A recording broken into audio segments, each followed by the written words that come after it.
All right, you know that sound, you know what that means. KBO Chats coming to you live. Sam Pasco alongside Erik Altman. That little thing, our tech guy, queued up here, so you guys know exactly when we're starting here. Already getting some great comments here. Barry, a regular. Let's have a fun show. We're going to try to keep this one a little tighter. We did go really long, longest ever last time, hour long, but we had record long viewership. So we'll see. Try to keep this one a little tighter. Erik, how are you feeling today? Brand new series. It's been actually I've seen you pretty recently since we moved it from Tuesday. But how are you feeling right now, KBO wise? Yeah, not much has changed in the last 48 hours. Had a good set of series in the week. I think we got no sweeps of any of the five. A bunch of Mm-hmm. tight contests. We should be set for a few more interesting ones this weekend, I hope. Yes. So moving here, rotowire.com here. Before we begin, I wanted to ask you about the sweeps. When we look at the standings and we see, the streaks, we see, two games at the highest. Do you think we're seeing more parity now as the games are going on and teams are, maybe finding their footing a little bit? Or is this just like you win one game and you're not being swept? These are 3 game series, it's small sample size. Which one do you think it is? Well, some of it was that the Dinos and Heroes played each other. That would be two teams you'd Yeah. expect to have a chance at a sweep. But I think also we've seen the pool in the middle really flatten out. For much of the year, it really looked like we had the top 5 teams and then 5 other teams who basically were completely out of the race. But we've seen the Twins fall off pretty hard. The Tigers have really failed to separate from the bottom 5. And the Wiz and Lions have both made charges at various times. And the Giants are right in there. I should give them at least some due, at least for their record. They're right on the bubble. So when the tier of competitive teams dips down to 8 or so out of 10, I think you're going to get a lot more competitive series. And I think that's what we've been seeing lately. Yeah, you're right. I mean, even to the Giants, we don't talk about them a whole lot outside when Dan Straley's starting, but they could easily hop right in there with a couple of winning streaks. So it really seems like it's just really the top 3 now instead of that top 5, and anyone in that middle pool could come out of it. Sean here saying that was alarming. It is definitely alarming. No one's really making their mark right now, but we'll see how that goes on as we got another brand new set of series this week. First up, we'll talk about the Hanwha Eagles here. Well, I'll Wow. try to start them now so we can talk about them and then wrap them up as soon as possible. But how do we feel? They only won 1 game last week, now facing a Twins team that, is falling a little bit on the power rankings, but definitely respectable. How do we feel? Yeah, wouldn't expect much more than one win in any given series from the Eagles, and that's probably the same even with the Twins, who have really been struggling lately. Only won 3 of their last 12-ish games. Not sure what the exact number is, but it's been a pretty extended slump for those guys. Um, but it's the Eagles. No better way to pull out of a slump than playing the Eagles for 3 games. I think they'll have a pretty easy time tonight. Their starter Changyu Lim has a mediocre ERA, but his underlying numbers are quite good. 22.4% strikeout rate, 5.9% walk rate. Those are each at least a couple ticks in the right direction of league average. So he's somebody I'd be very interested in for fantasy purposes tonight. Given that, again, he's better than that ERA suggests, and he's got the Eagles. You don't have to be very good to be worth a look against the Eagles. He is coming off 2 pretty mediocre starts, but again, the season as a whole is better, and they weren't terrible. I guess his last time out against the Dinos, not great, but it is the Dinos. Big difference between that and the Eagles. You see what he did last time out against the Eagles in mid-June when he struck out 8 and only gave up 1 run. Would expect something pretty similar from him there. That is a little disappointing, just the 4 innings, but it was against the Dinos. In case you're just tuning in, this is KBO Chats Live. We are taking your questions. We're talking about the Eagles-Twins series right now. We want to get you guys involved, and we're going to try to keep it a little tighter. So try to get all those questions in now. We're going series by series here. We haven't talked about the Dinos or the Heroes yet, but we are talking about the Twins here. And Kevin noticed in the cheat sheet, of course, on rotowire.com. Explain to me this twin stack here. How confident are you in them? Roberto Ramos, great guy, but maybe slumping a little bit. Yes, tonight's cheat sheet was actually written by Juan Carlos Blanco. He does about one a week for us these days. Now that I've taken on a bit more MLB stuff with that coming back. But if he's stacking the Twins, I'd be very interested in that too. Jinwook Kim for the Eagles. Hard to say a ton about him. I think he's made 5 career appearances. 2 starts. Was fine in his last one, but not a whole lot to say. No particular reason to trust him until we see what he does over a longer sample size. I think, given how weak the Eagles are, if there was some hidden underlying talent there, he might have made more than one appearance. He is only 20, but more or less a complete unknown, which seems like good stack territory for the Twins. Kim being a righty means that most of the Twins' top left-handed bats are interesting, and we have the top 4 in our expected lineup for them all hit left-handed. Hyun-Soo Kim and Roberto Ramos are good in the heart of that order against pretty much any righty. And then if they have a couple other lefties hitting up top, if it's Chung-Woon Lee, Ji-Won Oh, those guys tend to be nothing too special, but cheap. And given the matchup, I'd be interested there. I'd also be interested in Hyung-Jong Lee, who was a guy who missed almost all the year with a broken hand. He's been back for 4 or 5 games now. He was the number 3 hitter until his last game, where he dropped back to 5, but I think he had a big game, hit a homer. Hyun-Jong Lee, the number 5 hitter. He's, I think, the minimum price on FanDuel. He's not a star, but he was a solidly above average hitter for the last couple of years. Somebody, again, who they had inserted as number 3. So when you get a guy that they trust enough to be the number 3 or 5 hitter and he comes at a minimum price, it's absolutely somebody I'd be interested in, even though, unlike those top 4 guys, he won't get the platoon advantage. But pretty much any of those top 5 are guys I'd be interested in. Again, maybe Jinwook Kim is something, but we've seen absolutely nothing, and I think there's little reason to be scared of anybody on the Eagles if they have no track record. I think the default assumption is they weren't good enough to beat out the rest of those guys, so wouldn't have a ton of fear of him just yet. You're very true. Sean here, normally one of our more analytics-focused fans, but talking here, maybe Hanwha has an edge in that starting pitcher. Is there any hope for them? I mean, like you said, you can't consider them a favorite basically any night against anyone, considering how bad they've been this year. But is maybe the newness of Kim maybe a slight edge that no one's really seen him at the pro level much this season, that maybe he could come out and surprise a few people? Or are you really not confident in that one start against SK back on the 11th? Yeah, I mean, maybe we've seen generally unimpressive young pitchers have a good start or two. Definitely having the hitters never seen him is a help, but definitely the default assumption is that he's not all that good. Just taking a quick look at his Futures League numbers this year, he had a 5.96 ERA, so not doing it down there either. So I don't think he'd be somebody I'd be too scared of at all. 81 pitches, 4 1/3 innings, maybe a little much. So let's get our pick here.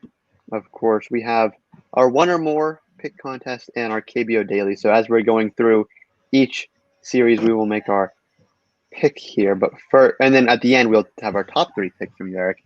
But first up, Twins, Eagles. Give me a money line pick and a total here.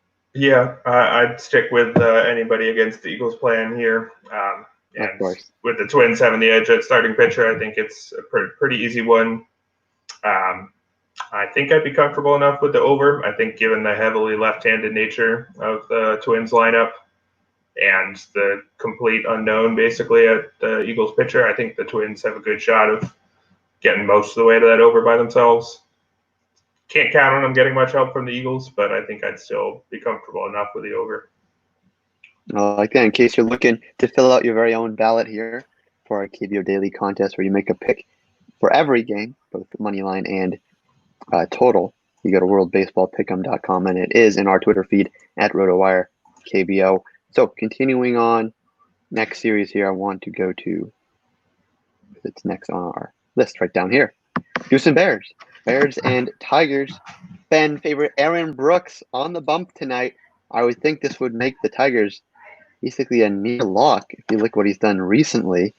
How confident are we in Aaron Brooks maybe pulling a Josh Lindblom coming out as an MVP this year? Has he been that good, Eric, or maybe Uh, some underlying numbers that are concerning? Lindblom was MVP caliber. He won the MVP last year. I don't know if Brooks is quite there. I don't think he's quite the top pitcher in the league, but he's definitely top 10 and probably back to the top 5 given what he's done. Low ERA and WHIP, and they're pretty much backed up by his underlying numbers. His strikeout rate it's quite good, 21.9%, and the league average is somewhere around 17.5 ish. So it's solidly above that, not elite, not Cheng Moku territory, but that's something you'd be very comfortable expecting. A pretty high number of strikeouts there, and his walk rate is very strong, 4.7%, is a little over half of league average walk rate. So he's got pretty much everything you want to back up that ERA. He's been on pretty great stretch. You'll notice there his only start in which he's given up more than 3 runs did come against the Bears. He wasn't necessarily pitching. Well, I guess he was pitching pretty well pretty much all year, so I can't really give him a pass for that. But it is the Bears. The Bears were also heavily left-handed, at least in the heart of their order. Jose Fernandez, Jae-Won Kim is probably the best trio of lefties in the league, unless I'm missing somebody. So it's a tough lineup that skews left-handed. Is going to be probably the toughest assignment for Brooks in the league, or at least right up there with the Dinos. So that's enough to make it not a lock. But again, there are a few pitchers better than Brooks, so I would still, I think, give the edge to the Tigers in this one, despite the fact that they have a pretty unimpressive lineup. And they're facing Bears lefty Hee-Kwan Yu, who we've talked about in the past. He's Eduardo Perez's favorite, if you've been watching the ESPN games. Veteran lefty who somehow escapes with a passable ERA despite striking out almost nobody. He's got the lowest strikeout rate among qualified starters. So for fantasy purposes, even though he's facing a pretty unimpressive Tigers lineup, kind of the best you can hope for is 3 or 4 strikeouts and a win, which you might get, but the upside is pretty low given that he barely even seems to try to strike guys out. Again, he has escaped with some decent numbers pretty often this year. Not that his 4.97 ERA is good, but it's better than you would think given that he basically doesn't strike people out.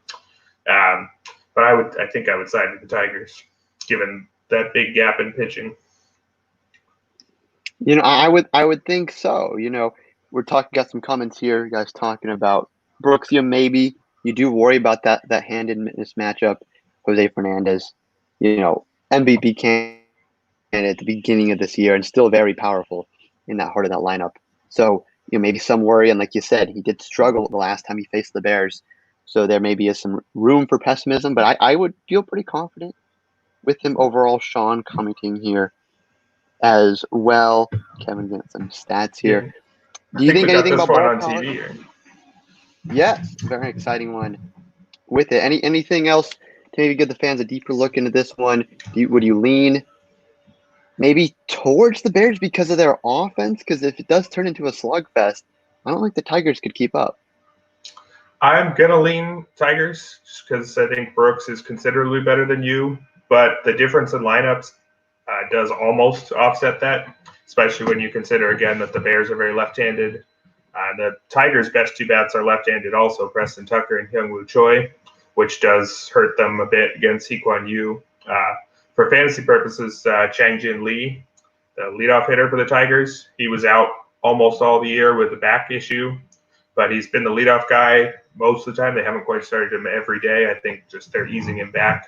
But I think he's incredibly cheap. I don't know if he's quite minimum price, but he's very cheap.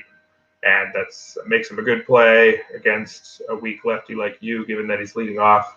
Not an elite hitter by any means, but he hit 270 with not much power, 6 homers, 270, decent on-base percentage. He'll be a good cheap play against a guy like you. All right, let's get your pick then. You said you were leaning Tigers here because of Brooks, which I would also have to agree. But in the total, do you think the Tigers could hit 10 runs on their own? I mean, it's almost an ERA towards 5 that the Bears starter has. What's your perspective here? I think if you're picking Tigers because you think Aaron Brooks is going to shut down one of the best lineups in the league. I think if you go Tigers, you go under. I think it's more likely that the Tigers win because he's awesome than that they win a shootout. Anybody can score runs on you, but I'm not sure the Tigers have a ton of shootout potential in most days. So I think I would pair those two together. I would agree, especially when you look at the Kia Tigers numbers on rotowire.com here. You can see Tigers not great offensively, quite elite though on the pitching front, and you have one of the best, not MVP, but definitely one of the best tonight in Aaron Brooks. Moving over to the KT Wiz against the NC Dinos. Speaking of pretty good, but not the best, we have Mike Wright going for the Dinos. The third head in the three-headed monster for the NC Dinos starting pitchers. Is he enough to quiet the KT Wiz elite bats right now, or is he going to see, some rough time tonight? Yeah, he's coming off a pretty bad start. And he really hasn't actually been all that good this year. A 3.92 ERA already isn't amazing. It's probably passable enough for what you need out of your foreign starter, but not what you're looking for. And he's only striking out 18.3% of batters. That's like barely a tick above league average. So I wouldn't call him a strikeout arm. And he's got a bit of a walk issue, almost 11% walks. So it adds up to more of a number 3-ish starter, somebody you're comfortable starting but not excited about. So I think I would agree here. Good chance for lots of runs from the Wiz. Good chance for lots of runs from the Dinos too. Mostly because they're the Dinos. They can put up a lot of runs against anybody except for apparently Jake Brigham and Erik Jokic, as we saw this week. Yeah. But Hyun Junso, basically nothing to him. Strikes out just over 10% of batters. Doesn't keep runs off the board. Not intimidating in any way. So I'd be a fan of most Dinos hitters in this one, and I would be totally comfortable starting the Wiz top bats. I think we're going to see some runs. So again, Wright is decent. I wouldn't put it completely past him to have a good start, but it wouldn't be my expectation here. And fantasy-wise, looking at the lineups, who's really standing out here? Or is it really more of a stack lineup like we saw Kevin mention earlier, where these guys are all great? Is there anyone that really stands out, though? Yeah, the Dinos have been kind of interesting all year in how much they shake their lineup up. They've done it lately, too. Jin Sung Kang was super hot early. He was the guy who came out of nowhere to lead the league in most categories for the first month, maybe 6 weeks or so. And he became a middle, top of the order hitter for quite some time. And then as soon as he slumped, he's dropped all the way back to the bottom third all month. Hee-Dong Kwon has kind of replaced him, jumped up to that number 2 spot, also kind of came out of nowhere, hasn't been as ridiculously hot as Jin Sung Kang was, but playing way above his usual level. But in recent days, they've kind of just thrown anybody up in the top 3 spots. Hasn't made a ton of sense to me. We had Sung-Woo Kim batting second 2 days ago and Junwon Kim leading off yesterday. Both of those guys haven't played much and haven't been all that good when they played and don't have much of a track record. So I'm very confused by what their manager does with the lineup, though, of course, it's been working. But what that means for fantasy purposes is if you get a very cheap guy hitting near the top of the order with some of those elite bats behind him against a weak starter, be interested in any of those guys, whoever happens to sneak up there. Definitely one of those lineups where the people that are able to set their lineups at 3 a.m. or whatever it is at your local time, they get a bit of an advantage there just because a lot's in flux and they're so good that whoever's up there. And any of their top bats in the middle of the order are guys I'd be happy with most of the time. Yuji Young, Aaron Altair is reliably hitting in the middle of the order now too, and has been one of the best bats in the league ever since about the 3rd week of the year. So most guys on the Dinos look interesting tonight. Yeah, that's good to hear that, Altair is a little more of a steady force, especially where he is in the lineup, because he's been anywhere from, cleanup to, 8th. The Right. strikeout issues, maybe that those coming back a little bit here recently, because that was something that really haunted him early in the year, and you do, I believe, get negative points for that. Maybe you can explain that for the viewers. But is that something that maybe would turn you away from the former Philadelphia Philly? Yeah, I think you usually just get 0 for those. It's just the same as any other out, but it is something you're worried about because obviously when you strike out, you have a 0% chance of getting a hit, and if you put the ball in play at all, you've got some chance. So you certainly don't like to see the strikeout issues coming back.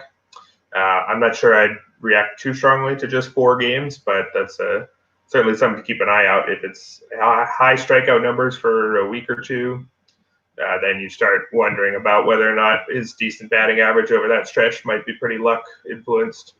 So potential worry. I'm not worried yet. 3 multi-hit games in his last 5 seems generally fine, but something to perhaps keep an eye out for. Yeah, and he was facing, the KBO heroes there, so maybe you got to put a little less stock in that aspect and give him a little more credit that he was facing one of the better pitching staffs in the league in that past series. So let's get the pick here for KT and NC. I'm interested to hear your thought on the total here. It's pretty lofty at 11.5. I know you're not a big Mike Wright fan, but that's a lot of runs for both lineups to put up tonight. Yeah, it just seems so little in Hyunjin So for the Wiz that I could see the Dinos getting 9 or 10 fairly easily. We know the Wiz have had bullpen issues at times, so I'm pretty comfortably on the over. You've got 2 of the best lineups in the league, and 1 bad and 1 medium pitcher. I think that's the line reflects that, but I would expect some runs here, and I would pick the Dinos too. Both great lineups. So the Dinos are even better, and they've got a better pitcher on the mound. All right, I like it. Moving on now to our next series here. Kiwoom against SK. SK is interesting here because they made a move, not going to impact today, but definitely something to look out for long term by signing Tyler White, the former prospect in the Astros system, played some time with the Dodgers as well. I mean, it's never really a good sign when you see them, make a cut, Nick Kingham earlier on, and then sign a guy. So maybe their offense isn't that great, but maybe are they going to build the momentum, showing that, they're going to have to step up here against the Heroes. Yeah, I mean, obviously, it's not gonna be a factor for probably about a month. I think that's been roughly the turnaround time for Brandon Barnes and Addison Russell. Still not quite seeing them out on the field, and I think it was a month-ish when we first heard that they were coming over. White's going to be an interesting addition for them. Just touch on that real quick before we get to tonight's game. He's got better batting line than any other foreign hitter in the KBO. He was very close to league average over parts of 4 seasons. I think he had a 98 WRC plus, that's again, 100 is league average. That's a measurement over your overall batting line, which correctly weights singles, walks, doubles, triples, homers, all those things.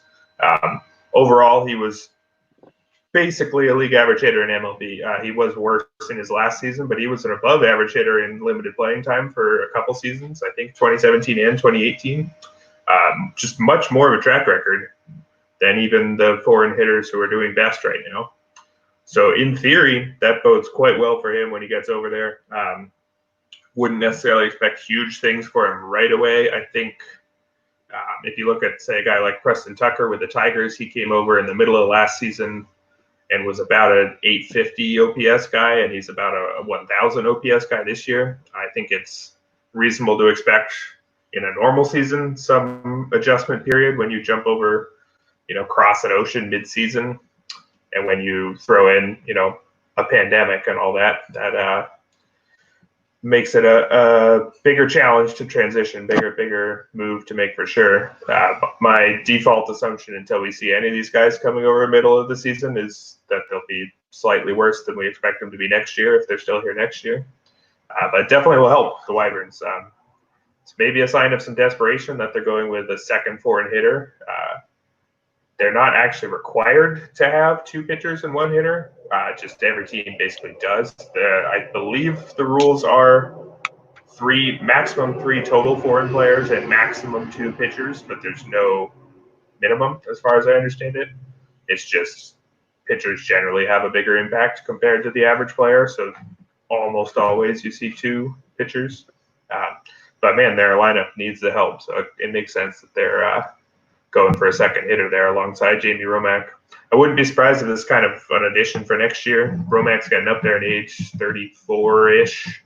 Had some good seasons, but he's battled some injuries this year and hasn't been awesome. He's been good, but not elite. So it's possible that doesn't bode well for their trust in him for next year.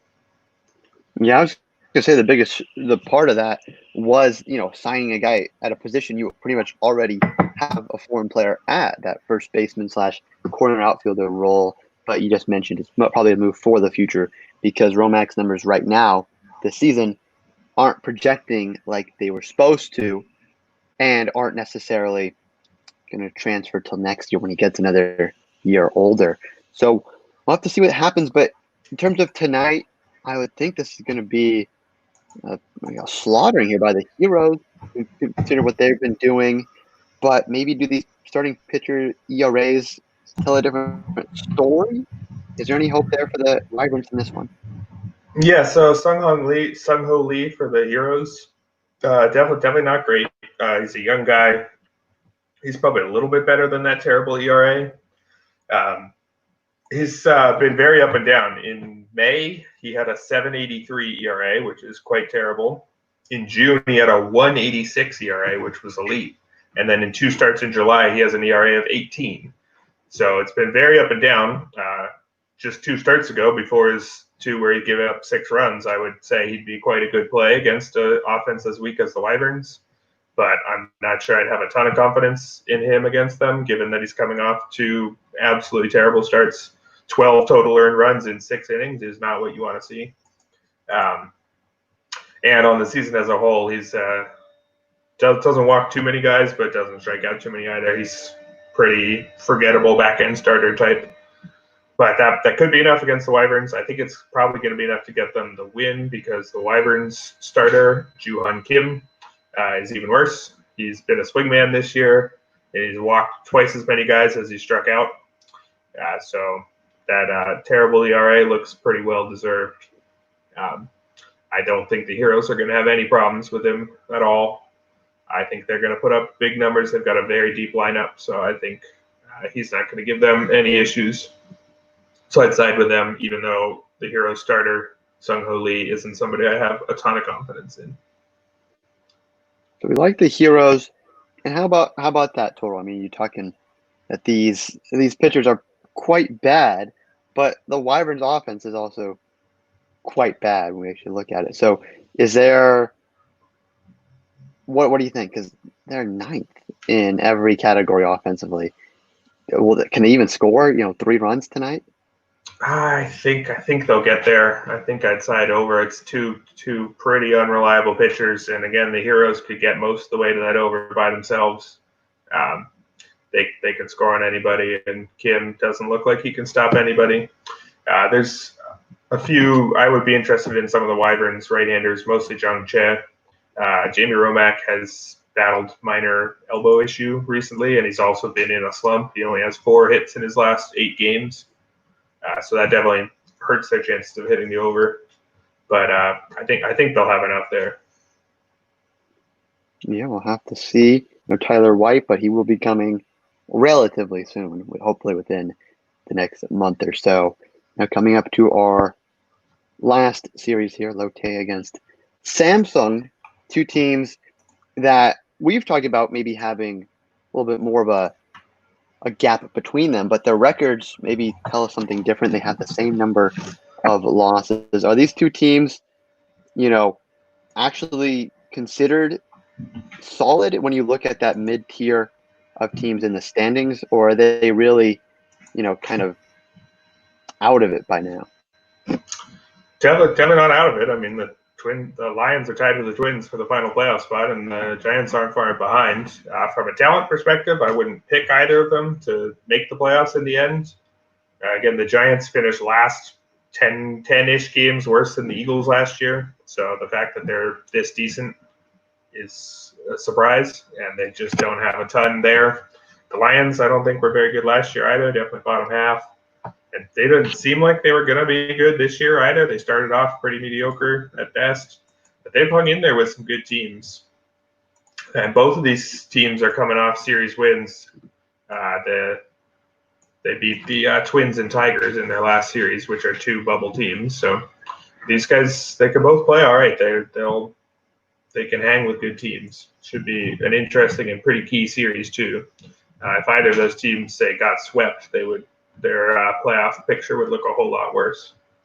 So it should be a fairly even battle, even though I've generally been much higher on the Lions, at least in the power rankings. They've been playing better recently. They've got a little bit more top end talent, but it should be fairly close.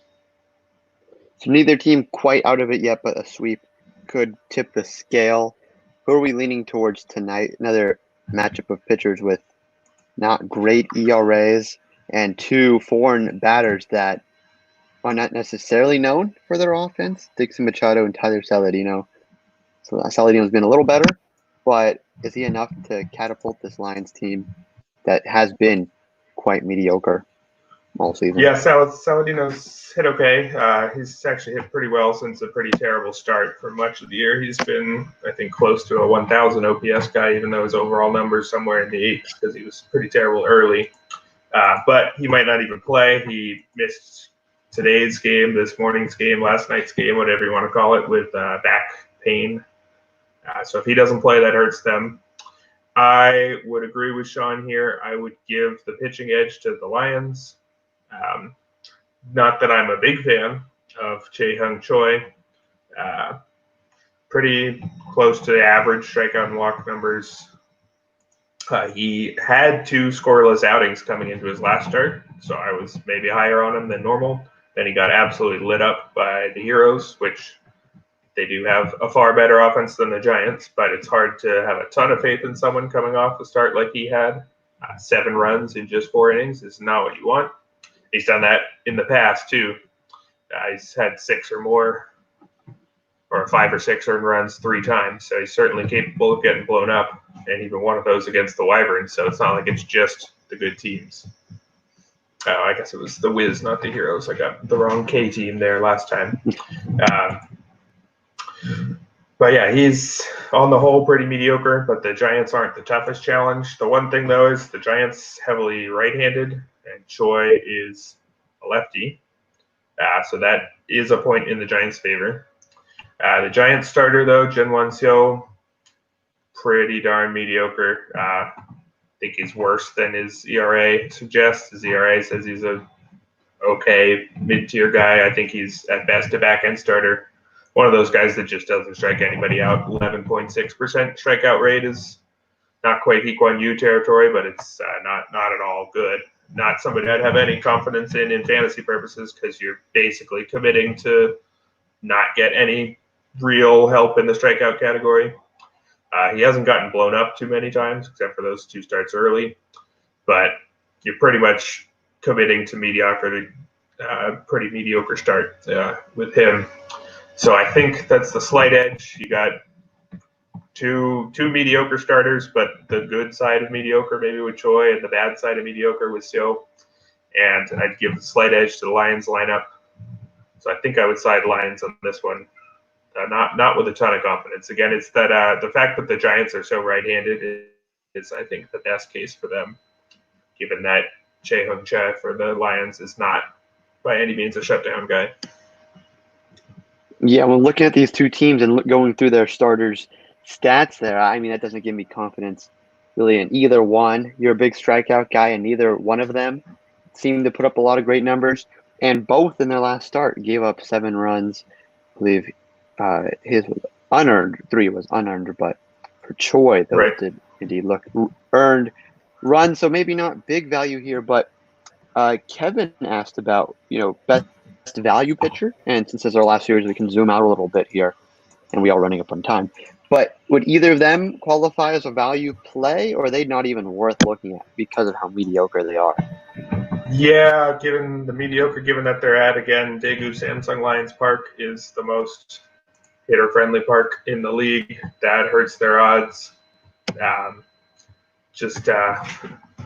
doing a quick check of the prices to make sure I'm not forgetting anybody.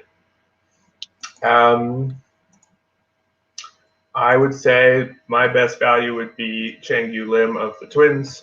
Again, coming off a shaky start, but he's facing the Eagles and has very good underlying numbers, and he's not too expensive. So I think he's pretty clear top value play for me. Not the best starter, that goes to Aaron Brooks, but Aaron Brooks is facing the Bears and is priced correctly as an elite arm. So I think Lim is the value guy here. Yeah, the twin starter, and of course facing against the Hanwha Eagles, so never a bad pick there, considering how bad the Eagles have been. We said we like the Lions, and for the total, 2 mediocre pitchers. I'm thinking the over. Yeah, mediocre pitchers, hitter-friendly home park.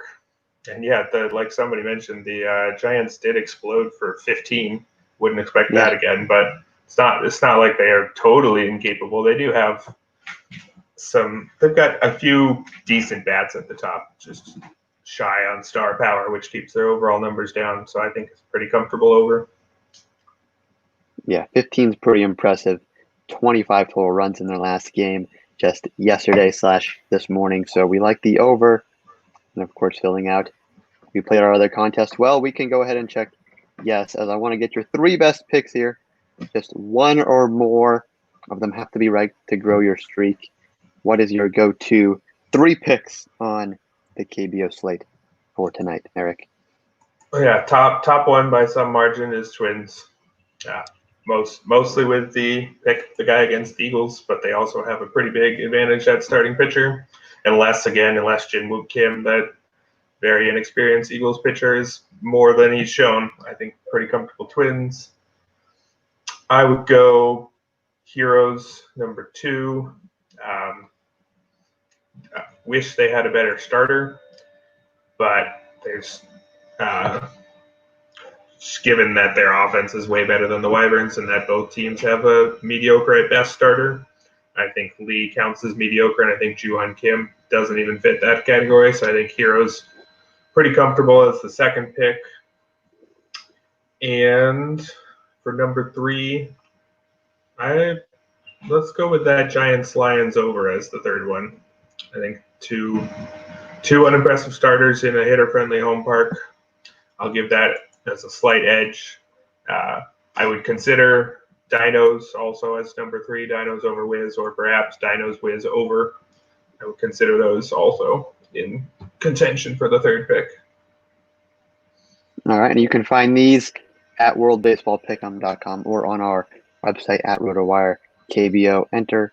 We've got a great slate of prizes, as you can see right there.